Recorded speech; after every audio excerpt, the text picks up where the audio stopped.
आज की इस वीडियो में हम बात करेंगे जो हमारी क्लास 12th की पॉलिटिकल साइंस है। इसका जो सेकंड चैप्टर है द एंड ऑफ बाइपोलैरिटी यानी कि दो ध्रुवीयता का अंत। इस चैप्टर के हम मोस्ट इंपॉर्टेंट क्वेश्चन डिस्कस करेंगे। इसमें हम शॉर्ट क्वेश्चन और लॉन्ग क्वेश्चन दोनों तरह के क्वेश्चन को डिस्कस करेंगे। मैंने जो भी इस चैप्टर से क्वेश्चन बनते हैं सारे ले लिए हैं, तो वीडियो को आप बहुत ध्यान से देखिए।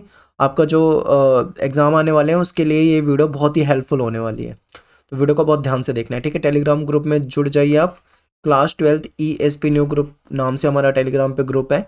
वहाँ पे आपको लेटेस्ट जो वीडियोस होती है उसकी सारी लिंक और सारी अपडेट आपको वहाँ मिल जाया करेगी।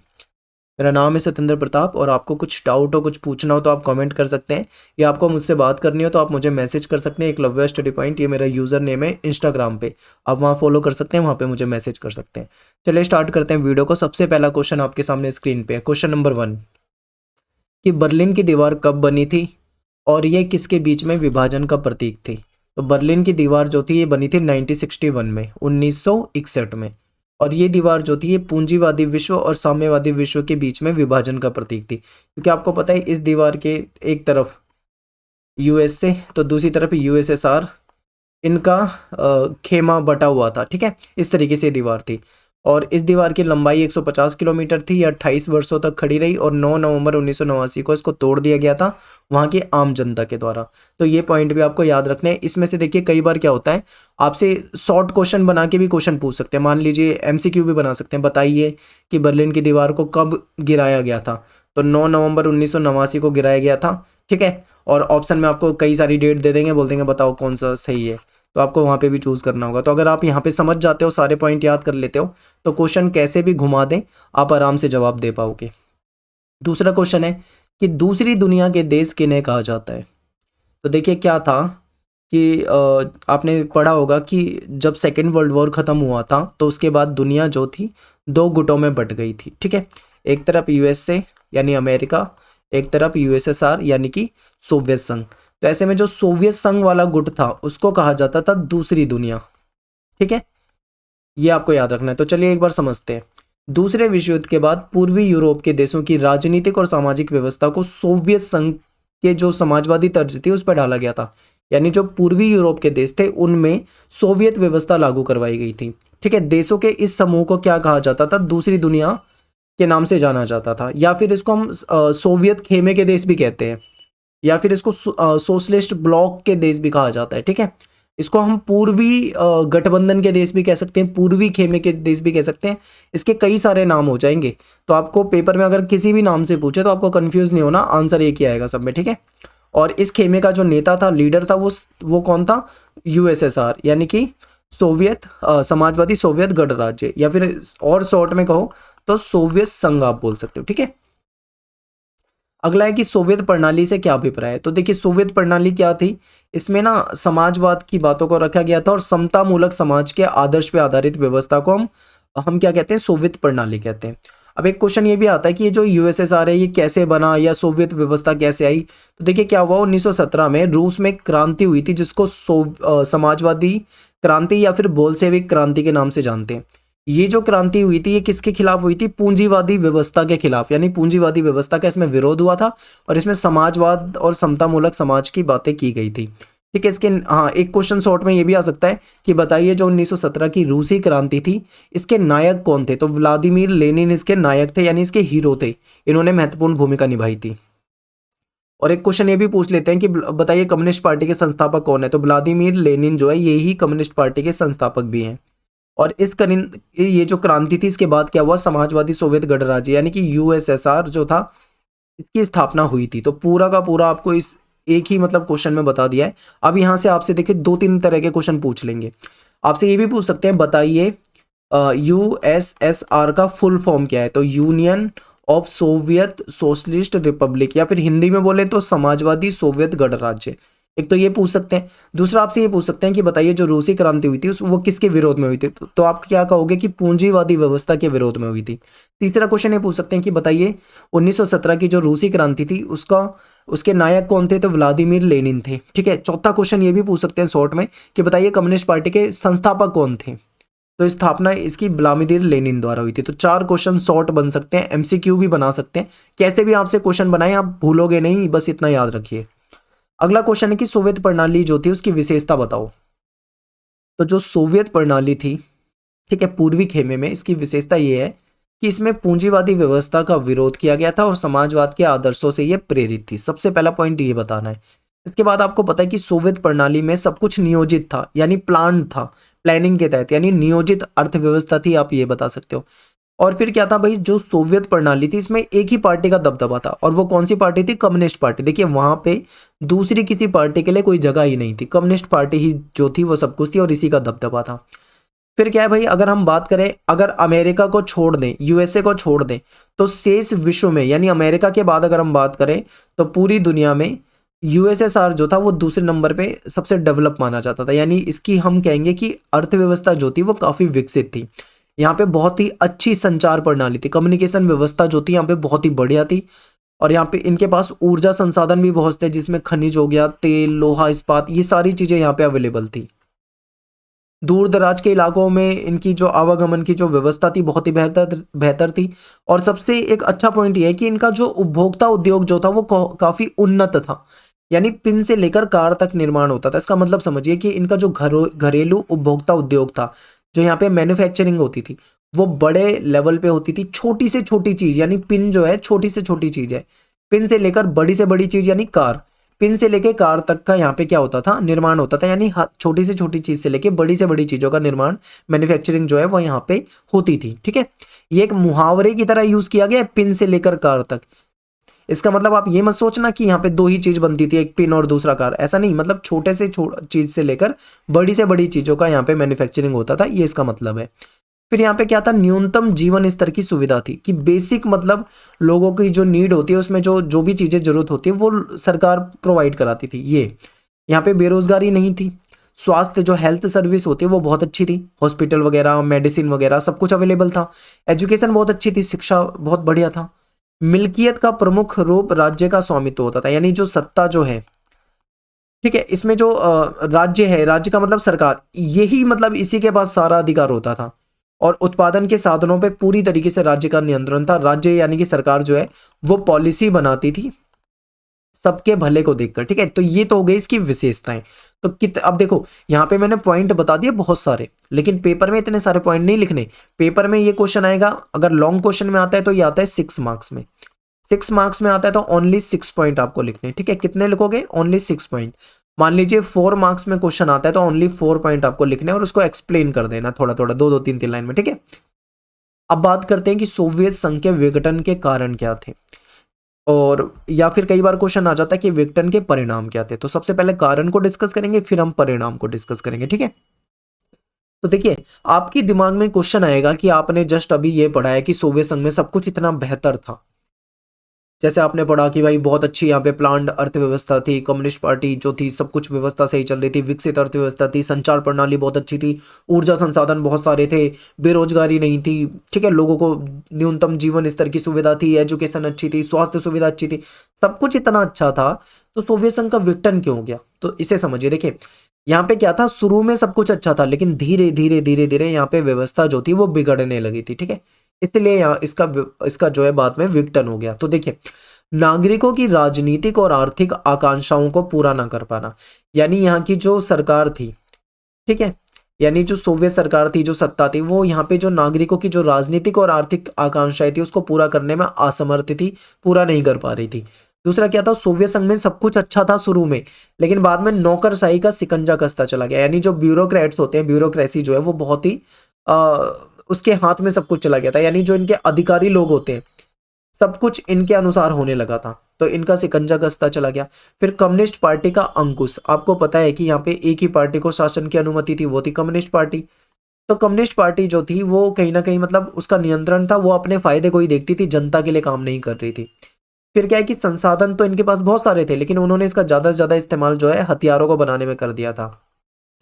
टेक्नोलॉजी और जो बुनियादी ढांचे की बात करें तो ये पश्चिमी देशों के मुकाबले पिछड़ रहे थे। ठीक है, लेकिन ये अपनी जनता को ये बता रहे थे कि हम तो डेवलप हो रहे हैं, पर रियलिटी में ये अमेरिका के मुकाबले धीरे धीरे पिछड़ने लगे थे। फिर क्या था, आपने पढ़ा होगा कि जो सोवियत संघ था, यूएसएसआर जो था, वो 15 गणराज्यों को मिलाकर बनाया गया था, यानी 15 रिपब्लिक्स को मिलाकर बनाया था। उसमें से 15 में से एक था रूस, ठीक है, 15 में से एक था रूस, और बाकी के जो 14 थे वो क्या है, वो अपने आप को क्या महसूस करते थे कि अपने आप को कहीं ना कहीं दमित और उपेक्षित महसूस करते थे। कहने का मतलब यह है कि रूस को ही ज्यादा पावर मिली हुई थी, रूस की ही ज्यादा चलती थी, 15 में से एक रूस की, बाकी 14 जो थे उनकी उतनी वैल्यू नहीं थी। तो ये भी अपने आप को मतलब ज्यादा सही नहीं था यहाँ पे सिस्टम, यानी रूस को ही प्रमुख माना जाता, तो जिससे कि जो बाकी के 14 गणराज्य हैं वो अच्छा नहीं फील करते थे। तो ये भी एक क्वेश्चन हो जाएगा यहाँ पे पॉइंट। फिर क्या है कि गोर्बाचेव जो थे, मिखाइल गोर्बाचेव, इनके सुधारों की जो नीति थी ये भी मतलब कहीं ना कहीं इसके विघटन का कारण है। देखो गोर्बाचेव जो थे वो अच्छी नीयत के साथ आए थे, ये चाह रहे थे कि सोवियत संघ में सुधार कर दें, सोवियत व्यवस्था को सुधार दें, लेकिन इनकी सुधार जो थे वो उल्टे पड़ गए। यानी लोगों को इन पे भरोसा नहीं रहा था, क्योंकि इन्हें पता था कि गोर्बाचेव जो है बेशक से वो अच्छे इंसान हो, लेकिन वो है तो कम्युनिस्ट पार्टी के, और कम्युनिस्ट पार्टी से लोगों को बिल्कुल नफरत हो गई थी, वो समझ चुके थे कि कम्युनिस्ट पार्टी उनके भले के लिए नहीं कर रही, इसलिए इनके सुधार भी उल्टे पड़ गए। फिर क्या है, अर्थव्यवस्था जो थी इनकी गतिरुद्ध हो गई थी, रुक गई थी, और उपभोक्ता वस्तुओं की यहाँ पे कमी हो गई थी। सोवियत संघ एक समय में उपभोक्ता वस्तुओं को बाहर निर्यात करता था, लेकिन इस समय इनकी हालत इतनी खराब हो गई थी कि ये बाहर से उपभोक्ता वस्तुओं को मतलब खरीदने पे मजबूर हो रहे थे। फिर क्या है, राष्ट्रवादी भावना और संप्रभुत्व के इच्छा का उभार। क्या हुआ कि यहाँ की जनता जो थी इसको ये बताते थे ये सभी की सोवियत संघ जो है वो डेवलप हो रहा है, विकास कर रहा है, लेकिन बाद में उनको पता लगा कि सोवियत संघ तो पिछड़ गया।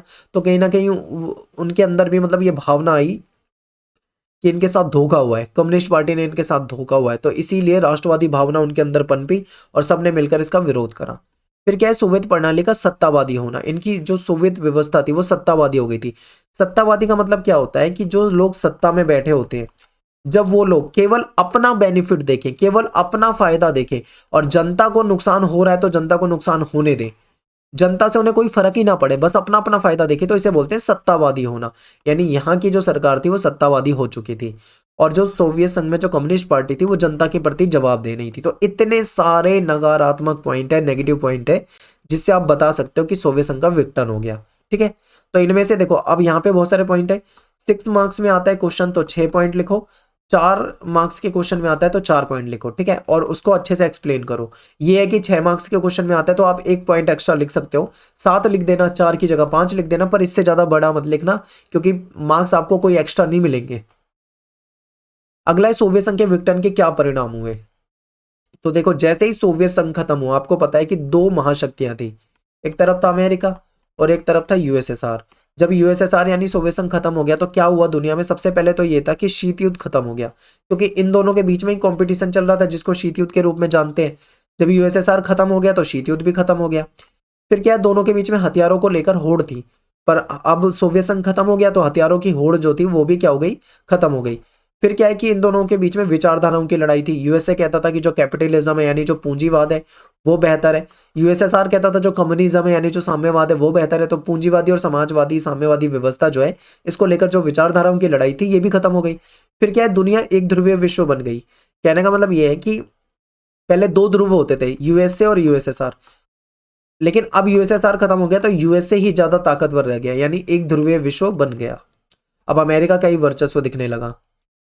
फिर क्या है भाई, सोवियत संघ टूट गया था, तो सोवियत संघ के टूटने से जो 15 गणराज्य को मिलाकर इन्होंने सोवियत संघ बनाया था, तो फिर वो भी उनसे अलग हो गए, यानी कि नए देशों का उदय हो गया। ठीक है, रूस जो था वो सोवियत संघ का उत्तराधिकारी बना दिया गया, और विश्व राजनीति में जो शक्ति संबंध थे वो भी धीरे धीरे बदल गए। ठीक है, तो ये सब क्या है, इसके विघटन के परिणाम है, तो ये सारे पॉइंट आप याद रखना। इसके बाद एक क्वेश्चन बहुत ज्यादा आता है आपके पेपर में, शॉक थेरेपी। शॉक थेरेपी क्या है, ये क्वेश्चन कम पूछा जाता है, शॉक थेरेपी के परिणाम ज्यादा पूछा जाता है, लेकिन फिर भी आप शॉक थेरेपी को समझ लो। शॉक थेरेपी का मतलब क्या है कि इसका शाब्दिक अर्थ होता है आघात पहुंचाकर उपचार करना। ठीक है, क्या हुआ, जैसे ही साम्यवाद का पतन हो गया तो उसके बाद, ठीक है, उसके बाद क्या हुआ कि साम्यवाद के पतन के बाद जो सोवियत संघ के जो देश थे उनको कहीं ना कहीं अपनी पुरानी साम्यवादी व्यवस्था को छोड़कर पूंजीवाद की तरफ जाना था। तो इसीलिए विश्व बैंक और अंतर्राष्ट्रीय मुद्रा कोष द्वारा निर्देशित मॉडल इनको अपनाना पड़ा।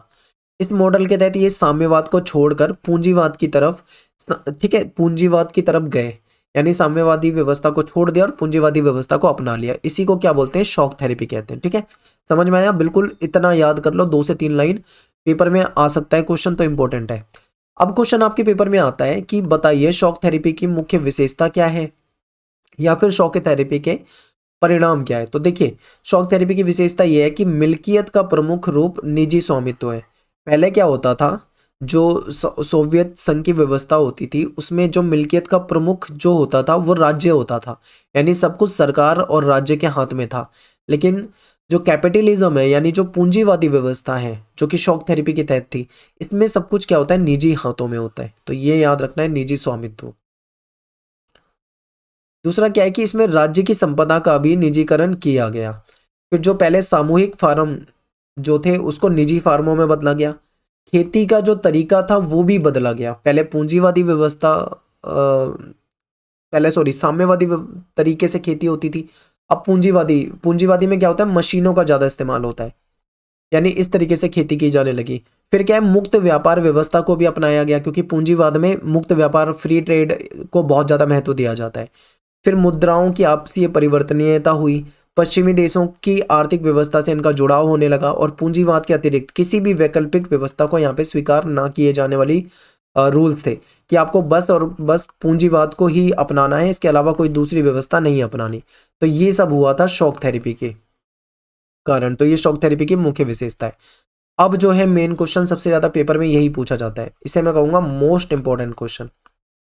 शॉक थेरेपी के परिणाम। शॉक थेरेपी इन्होंने अपनाया था ये सोचकर कि शॉक थेरेपी को अपनाने के बाद सब कुछ अच्छा हो जाएगा, विकास कर जाएंगे, लेकिन इसके परिणाम जो थे वो अपोजिट हुए, यानी कि पूरे क्षेत्र की अर्थव्यवस्था जो थी वो तहस नहस हो गई। दूसरा क्या था, रूस का जो औद्योगिक ढांचा था वो चरमरा उठा, सब कुछ खराब हो गया। 90% जो उद्योग थे, जो कि महंगे उद्योग थे, वो निजी कंपनियों को बेच दिए गए और उनकी कीमत भी बहुत ही मतलब कम कीमत में बेचे गए, औने पौने दामों पे। यानी कि रियल कीमत ज्यादा थी पर उन्हें बहुत कम पैसों में बेच दिए गए। इसे इतिहास की सबसे बड़ी गराज सेल भी कहा जाता है। ठीक है। रूसी मुद्रा जो थी रूबल, रूस की मुद्रा क्या थी, रूबल, उसमें गिरावट हो गई। गिरावट होने से क्या होगी, मुद्रास्फीति बढ़ गई, यानी कि महंगाई जो थी वो बढ़ गई थी। खाद्यान्न का इनको आयात करना पड़ा, ये इनकी हालत हो गई थी।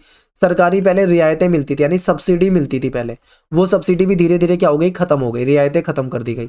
अमीर जो थे और गरीब, अमीर जो है वो अमीर हो गए, गरीब जो है गरीब हो गए, इसलिए अमीर और गरीब के बीच में तीखा विभाजन हो गया। यानी जो अमीर थे वो ज्यादा अमीर हो गए और जो गरीब थे वो ज्यादा गरीब हो गए, तो इनके बीच में क्या हो गया, बहुत ज्यादा तीखा विभाजन हो चुका था। तो ये तो हो गए शॉक थेरेपी के परिणाम। इसके बाद एक क्वेश्चन है कि एक ध्रुवीय व्यवस्था से क्या अभिप्राय है। तो आपको पता है पहले यूएसए और यूएसएसआर दो महाशक्तियां थी। जब यूएसएसआर खत्म हो गया तो दुनिया में एकमात्र महाशक्ति अमेरिका बचा। इसी को एक ध्रुवीय विश्व कहते हैं, क्योंकि अब अमेरिका का वर्चस्व जो था वो खुलकर दिख रहा था। तो देखिए 1991 में सोवियत संघ के विघटन के बाद विश्व में अमेरिका का वर्चस्व जो था वो खुलकर सामने आया। दूसरे शब्दों में हम ये कह सकते हैं कि जब अंतर्राष्ट्रीय व्यवस्था पर कोई एकमात्र महाशक्ति का वर्चस्व हो, प्रभुत्व हो, तो इसे हम एक ध्रुवीय व्यवस्था कहते हैं। ठीक है। हालांकि आप ये मत सोचना कि अमेरिका का वर्चस्व केवल 1991 के तक ही सीमित है, बल्कि उससे पहले भी अमेरिका ने अपना वर्चस्व दिखाया है 1945 में जापान पे परमाणु बम गिराकर। ठीक है। और आपको पता है कि यूएसए ने कई बार जो यूएनओ है उसकी भी बात नहीं मानी है। तो इस तरीके से अमेरिका का वर्चस्व पहले भी दिखा था, बस फर्क इतना है कि 1991 के बाद खुलकर सामने आ गया। इसके बाद एक क्वेश्चन आपके पेपर में आता है कि प्रथम खाड़ी युद्ध, ये पहले आपके चैप्टर 3 में होता था ये, बट आपका सिलेबस बदल गया तो चैप्टर 3 से ये टॉपिक आपके चैप्टर 2 में आ गया है। तो देखिए प्रथम खाड़ी युद्ध मैं आपको बिल्कुल विस्तार से समझाऊंगा, स्टोरी समझिए। 1990 में क्या हुआ, इराक ने कुवैत पर कब्जा कर लिया। तो इसको समझाया गया विभिन्न देशों के द्वारा, यूएनओ के द्वारा, कि अपना कब्जा हटा ले, लेकिन ये कब्जा हटाने से नहीं माना। ठीक है। फिर संयुक्त राष्ट्र संघ ने बल प्रयोग की अनुमति दे दी, कह रहे नहीं मानते तो चलो बल प्रयोग करना पड़ेगा। ये एक नाटकीय फैसला था। क्यों? क्योंकि 45 वर्षों में यूएनओ ने बड़ा फैसला कभी लिया नहीं था कि जाओ बल प्रयोग कर दो। इस बार यूएनओ ने फैसला ले लिया, तो ये एक नाटकीय फैसला था। जॉर्ज बुश ने इसे नई विश्व व्यवस्था की संज्ञा दी। 34 देशों की सेना गई, 6,60,000 सैनिक भेज दिए गए और एक ऑपरेशन चलाया गया जिसको ऑपरेशन डेजर्ट स्टॉर्म कहा जाता है। इसका हेड कौन था ऑपरेशन का? नॉर्मन स्वार्जको इसका नाम था, अमेरिका का था। इस युद्ध में स्मार्ट बमों का प्रयोग किया गया, सारी दुनिया को लाइव दिखाया गया और इराक इसमें बुरी तरीके से हार गया। ठीक है। इराक इस युद्ध को हार गया। इससे पता लगा कि अमेरिका की ताकत जो है वो बहुत ज्यादा है और लाइव प्रसारण इसलिए किया गया ताकि दुनिया को उसकी ताकत का अंदाजा लगे। और इसी घटना को हम क्या बोलते हैं, प्रथम खाड़ी युद्ध कहते हैं। ठीक है, अगला क्वेश्चन है कि दूसरा खाड़ी युद्ध से क्या अभिप्राय है, और इसी में अथवा करके मैं दे देता हूं, अथवा करके ऐसे भी पूछ सकते हैं आपसे क्वेश्चन कि बताइए इराक पर अमेरिका ने हमला कब किया था और इस हमले के उद्देश्य क्या थे। तो दोनों तरह से आपसे क्वेश्चन पूछा जा सकता है। तो देखिए 19 मार्च 2003 को अमेरिका ने ऑपरेशन इराकी फ्रीडम चलाया और इराक पे क्या कर दिया, हमला कर दिया। यूएनओ ने हमले की अनुमति नहीं दी थी, यानी संयुक्त राष्ट्र ने हमले की अनुमति नहीं दी थी, लेकिन फिर भी अमेरिका ने क्या किया, हमला कर दिया। और उसमें उसके साथ 40 देश और शामिल थे। अमेरिका ने कहा कि इराक जो है वो बहुत ही खतरनाक हथियार बना रहा है, ठीक है, इसीलिए हम उस पर हमला कर रहे हैं। लेकिन बाद में ऐसे कोई सबूत मिले नहीं कि इराक ऐसा कोई कर रहा था। इसी को हम क्या बोलते हैं, द्वितीय खाड़ी युद्ध के रूप में जानते हैं। अब क्वेश्चन ये भी आ जाता है कई बार कि बताइए द्वितीय खाड़ी युद्ध के उद्देश्य क्या थे, हमले के उद्देश्य क्या थे। तो उद्देश्य थे कि तेल भंडार जो है, जैसे कि संसाधन जो है, तेल भंडार और संसाधन, इस पे कब्जा करना। दूसरा उद्देश्य था कि इराक में अपनी मनपसंद सरकार बनवाना। ठीक है, ये दो उद्देश्य थे। अगला क्वेश्चन है कि इराक पर हमले के बाद अमेरिका की कौन सी कमजोरी दुनिया को नजर आई। तो इसमें यह था कि अमेरिका जो है वो अधिक ताकतवर जरूर था और उसने इराक में हमला करके जीत भी हासिल कर ली, लेकिन वह इराक में अपनी जो कानून व्यवस्था है उसको सही से स्थापित नहीं कर पाया। इराकी जनता जो थी वो उसका विरोध करती रही, उनके विरोध को भी नहीं दबा पाया। अमेरिका ताकत के दम पर युद्ध जरूर जीत गया, लेकिन वहां पे राजनीतिक व्यवस्था को बनाने में असफल रहा। यही अमेरिका की कमजोरी थी। इसके बाद एक 9/11 वाला क्वेश्चन भी आता है आपके पेपर में। तो ये देखिए 9/11 का मतलब है एक घटना हुई थी 11 सितंबर 2001 को। जैसे देखिए हमारे यहाँ पे क्या होता है, हम पहले डेट लिखते हैं, फिर हम मंथ लिखते हैं और फिर हम ईयर लिखते हैं। ठीक है, जैसे कि मतलब आज की मैं आपको डेट बता दूं जैसे, ठीक है, तो आज जब मैं वीडियो बना रहा हूं तो डेट है 9 अक्टूबर। तो मैं यहाँ पे लिख देता हूँ 9 अक्टूबर 2022। ठीक है, तो हम इंडिया में ऐसे लिखते हैं, लेकिन अमेरिका वाले जो है वो डेट को ऐसे नहीं लिखते। वो क्या लिखेंगे, अक्टूबर कौन सा महीना होता है, 10वां महीना। ठीक है, तो हम ऐसे लिखते हैं 9-10-22। लेकिन ये कैसे लिखते हैं, ये पहले लिखते हैं मंथ, उसके बाद लिखते हैं ये डेट, यानी 10-9 इस तरीके से लिखेंगे। ठीक है, तो यही इनके यहाँ पे है कि 11 सितंबर 2001, यानी 11 सितंबर का मतलब 9वां महीना और 2001 यानी कि ईयर, यानी 11 तारीख को 9वें महीने में 2001 में एक घटना हुई थी। लेकिन वो अमेरिका में लिखने का तरीका अलग है, पहले मंथ लिखते हैं और फिर डेट लिखते हैं, इसीलिए इसको 9/11 की घटना कहा जाता है। आई होप आपको समझ में आ गया होगा। अब समझिए घटना क्या थी कि 11 सितंबर 2001 के दिन विभिन्न अरब देशों के 19 अपहरणकर्ताओं ने उड़ान भरने के बाद 4 अमेरिका के जहाजों पे कब्जा कर लिया। ठीक है, अपहरणकर्ता इन विमानों को अमेरिका की महत्वपूर्ण इमारतों की सीध में उड़ाकर ले गए और 2 विमान तो उन्होंने न्यूयॉर्क में जो वर्ल्ड ट्रेड सेंटर की जो वर्ल्ड ट्रेड सेंटर है उसके उत्तरी और दक्षिणी टावर से टकरा दिए। अब बचे 2 विमान, तो तीसरा विमान जो था वो पेंटागन से टकरा दिया और चौथा विमान जो था वो कांग्रेस की, अमेरिका की जो कांग्रेस है उसकी मेन इमारत से टकराना था, लेकिन वो गलती से पेंसिल्वेनिया के खेत में गिर गया। इसी घटना को 9/11 की घटना कहा जाता है। तो ये आप पूरा एक बार दोबारा पढ़ लेंगे तो आपको अच्छे से समझ में आ जाएगा। ठीक है, अगला क्वेश्चन देखिए, 1960 के दशक में अफगानिस्तान में हुए बड़े बदलाव पर चर्चा कीजिए। ये न्यू टॉपिक है जो आपके कुछ ऐड हुए। तो 1960 के दशक में देखो राजा जाहिर सिंह जो थे, इन्होंने, ये अफगानिस्तान के प्रमुख थे, इनका इनका शासन था। तो इन्होंने वहाँ पे कुछ बदलाव करे, महिलाओं की शिक्षा पे ध्यान दिया, चुनाव प्रक्रिया पे ध्यान दिया और जनता को राजनीतिक अधिकार दिए। लेकिन क्या होता है अगली बार इनका तख्ता पलट हो जाता है। तो एक क्वेश्चन ये भी बन जाता है कि बताइए किसने जाहिर सिंह का शासन, जो तख्ता पलट था वो किसने, मतलब इनके शासन को छीन कर या तख्ता पलट करके सत्ता पे अपना अधिकार कर लिया। तो हम बोलेंगे जाहिर शाह के परिवार से थे दाऊद खान नाम का एक व्यक्ति, उसने क्या करा, इनका तख्ता पलट करके सत्ता जो था वो हथिया लिया। अगला क्वेश्चन है कि बाद में दाऊद खान का भी तख्ता पलट करके सत्ता पे किसी और ने अधिकार कर लिया। तो क्वेश्चन ये भी पूछ सकते हैं कि बताइए किसने। तो हम बोलेंगे 1978 में वामपंथी दल जो है People's Democratic Party of Afghanistan, इन्होंने दाऊद खान को भी सत्ता से हटा के बेदखल कर दिया और यहाँ पे अपना कम्युनिस्ट पार्टी ने उसके बाद शासन चलाया। तो दोनों क्वेश्चन में से कोई भी आ सकता है, याद रखिए। इसके बाद कुछ शॉर्ट क्वेश्चन पे डिस्कस करते हैं। बताइए कि क्वेश्चन ये है कि सोवियत संघ ने अफगानिस्तान में हस्तक्षेप कब किया। पेपर में आता है तो 1979 से 89 के बीच अफगानिस्तान में हस्तक्षेप करा।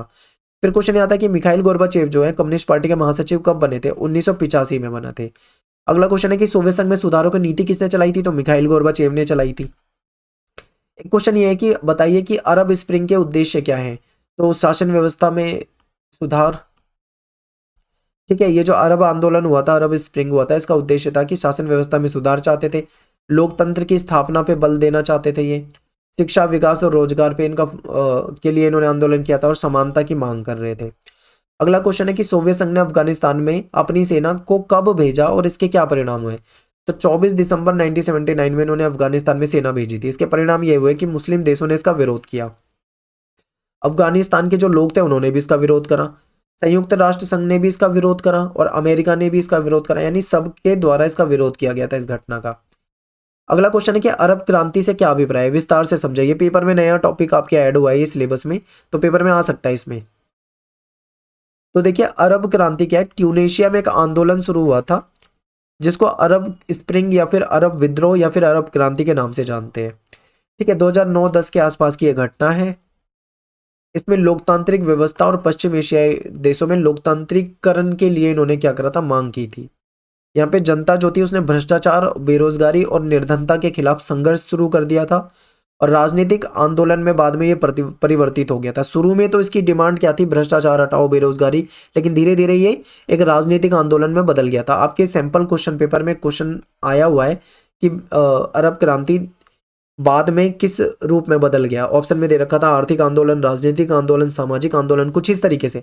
तो ये एक राजनीतिक आंदोलन के रूप में बदला था। ठीक है, जनता जो थी वो तत्कालीन समस्याओं को निरंकुश तानाशाही का परिणाम मानती थी, यानी कि जो उस समय समस्याएं थी वो जो निरंकुश शासन था उसका परिणाम थी, इसलिए जनता ने क्या करा था, इसका विरोध किया था। ठीक है, ट्यूनेशिया में ये आंदोलन शुरू हुआ था, लोकतंत्र की मांग हुई थी, लेकिन धीरे धीरे ये मुस्लिम बहुल अरब देशों में भी फैलने लगा था आंदोलन।